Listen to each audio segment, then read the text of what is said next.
What's going on, everyone? Sports back with another video, and in this video I'm going to be doing my Week 10 prediction for the New York Giants as they're hosting the Houston Texans today. The 6-2 New York Giants are going to take on the 6-1 Houston Texans. It should be a fun one, but I just want to apologize for getting this out so late.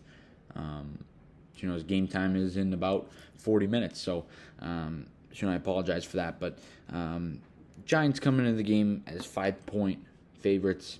They started off the week in a better spot in terms of the odds. They started off at 7. It got as low to 4.5, and now it's at 5 for game time. But let's take a look at some of the inactives for the teams. First, for the visiting Houston Texans, of course, Brevin Jordan, who's a solid tight end for the Texans. He's a rookie. I liked him coming out of college. He won't play in the game today. Neither will Jordan Steckler. He is the offensive lineman. Isaac Yiadom, the former Giant, will not play in this game. And Kevin Pierre-Louis, of course, who has missed some time since week 2. Good linebacker there. He won't play again. So those are the Texans inactives. For the Giants, of course, they have Xavier McKinney's going to be missing in this game. Azeez Ojulari.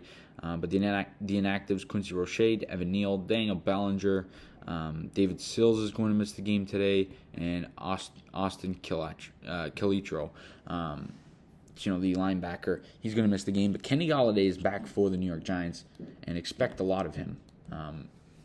Expect him to really be something here today for the Giants. I think Kenny Golladay is going to have a big day in a big second half of the year. He looks like his mind's there. He looks like he wants to help this football team win. And, my prediction for this game is going to be 24-13 for the Giants. I think they play a good enough game to be able to win. Keys to the victory, got to stop Dameon Pierce. That's the biggest thing. He's been the only thing going for the Texans. Of course you got to worry about Brandon Cooks, but Pierce has just been fantastic this year. He's averaging nearly 4.6 yards, per carry. He's averaging a few yards as well off through the air. He has 3 touchdowns this year on the ground, and then through the air he has 1 touchdown, so he has 4 total on the season for the rookie. He's been great, like I said, for the Texans. But Davis Mills is a guy who turns the football over, which is good for the Giants. Something to look out for here in the game today, of course, is the turnovers. I would expect some turnovers from Davis Mills. I really would. I think he's not afraid of turning it over. He has 8 interceptions this season in 8 games. So he's gonna turn it over. He's fumbled it 4 times this year, only lost 1. He gets sacked quite a bit. He's been sacked 19 times this season. You don't have to worry about him, escaping the pocket and running. He only has 30 yards rushing this year. That's obviously not a concern at all. I think the Giants just kind of defensively got to play their game. They're banged up, but stopping the run is where it's going to start. Like I said, Cooks is good, but if you can limit the run, you can live with Davis Mills, killing you in the air. You really could. If you can stop him and Mills throws for 300 yards, then you got to tip your cap to him. But I wouldn't expect that. I think Mills is probably going to have a turnover or 2 in the game, and I think that's why the Giants will win by 11 points. And in my opinion, and that would be the the largest margin this season of victory. So it's going to be an interesting game today. I'm looking forward to it. And then for the Giants, of course, Jones, he's got to do what he's been doing. Just, get Barkley the ball, get your playmakers the ball, and make them do something, right? He's going to get Golladay the ball.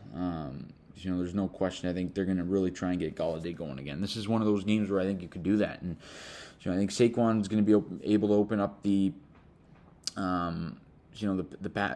passing game. He's been out there running all over teams, and now he's going up against bottom 2 run defense in the NFL. So he's going to be able, he's going to be able to get around, and I really think he's going to be able to have a good day, and he's going to be able to get the Giants to 7-2. That's my prediction. Hopefully I'm bang on there, but it's going to be a fun game, an interesting one, and we'll see how it all plays out. The Giants also are moving Adoree Jackson to the punt returning position, so look out for that. That's going to be an interesting storyline in this game. Of course, Richie James is not going to have that role anymore. He's also not under concussion protocol, so I would expect him to play his role. I don't know what that will be, but he won't be returning punts. It'll be Adoree Jackson. He has history with that, not with the Giants, but with the Titans. So, we'll obviously see how that plays out. But it'll be very interesting. It should be a very good game. And like I said, I think the Giants win their biggest margin of victory of the season here today. I think they win by 11 points, 24-13 at home against the Texans. But you can't underestimate these Texans. They've been in every game. They've made everything close. They're a young and improving football team, and we'll see how obviously that plays out. But the defense is going to have to ultimately win this game today. They're not going to be able to do what they've been doing and letting Pierce run all over the field for 100-plus yards. That can't happen today. The Giants got to limit Pierce. And if Mills, he shouldn't, beat you. But if Mills beats you, then, it is what it is. But guys, that is all I got in this video. You guys let me know down in the comment section your thoughts on this game, Week 10 Giants Texans from MetLife Stadium. You guys let me know all that good stuff down in the comment section. And as always, please leave a like on the video. Subscribe to the channel if you guys are new. We'll see you guys on the next video. And as always, let's go Giants.